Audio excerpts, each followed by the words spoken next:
نور جہاں کے آنے والے ایپیسوڈ میں آپ دیکھیں گے کہ ماہا اس بات پہ حیران ہے کہ ایک دن پہلے نور جہاں کہہ رہی تھی کہ وہ سنبل کو اس گھر میں لا کے رہے گی، لیکن ایک دن گزر جانے کے بعد نور جہاں سفیر کو سنبل کا طلاق دینے کا کہہ رہی ہے۔ ماہا کو نہیں معلوم اس بات کا کہ سنبل کتنی بدل گئی ہے، اور سنبل کو اس بات کی بھی سمجھ آ گئی ہے کہ نور جہاں سنبل کو صرف اس لیے حویلی لانا چاہتی ہے کہ وہ ماہا کی ڈومیننسی کو ختم کر سکے۔ اگر آپ نے میرے چینل کو سبسکرائب نہیں کیا تو برائے مہربانی اس کو سبسکرائب کر لیں۔ ماہا سفیر سے کہتی ہے، مجھے تمہاری ماں کی سمجھ نہیں آتی، ایک پل میں تولا اور ایک پل میں ماشا ہے تمہاری ماں۔ کل تو سنبل کو اس گھر میں لانے کی باتیں کر رہی تھی، اور آج ان کا بالکل موڈ بدلا ہوا ہے۔ لگتا ہے سنبل سے ملنے گئی تھیں اور سنبل نے انہیں 2 ٹوک سنائی ہے جس پر وہ برہم ہو کر غصے میں اسے طلاق دلوا رہی ہیں۔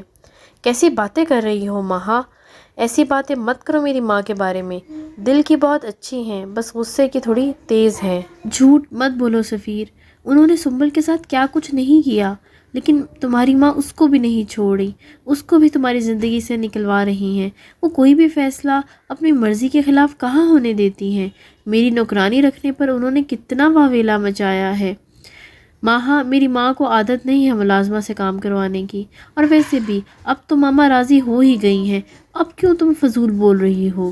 سفیر، تم میرے پہ ناراض ہو رہے ہو، لیکن تمہیں تو اپنی ماں سے بات کرنی چاہیے کہ میں گھر کے اتنے سارے کام نہیں کر سکتی، مجھے بچہ بھی سنبھالنا ہوتا ہے۔ ادھر نور جہاں کے حالات ہی بدل گئے ہیں۔ جس گھر میں نور جہاں کا حکم چلتا تھا، وہاں پر آج کوئی بھی بات ماننے کو تیار نہیں ہے۔ شانی کے عالم میں حنید اپنی ماں سے کہتا ہے، ماما پتہ نہیں مراد کو کیا ہو گیا ہے، وہ تو اس طرح جائیداد سنبھالے ہوئے ہے جیسے مختار صاحب اس کے کوئی سگے لگتے ہوں، اسے بھول گیا ہے کہ انہوں نے آپ کے ساتھ کیا کچھ نہیں کیا، آپ کو دل سے قبول ہی نہیں کیا۔ لیکن ماما، آپ پریشان نہ ہوں، میں سب کچھ ٹھیک کر دوں گا۔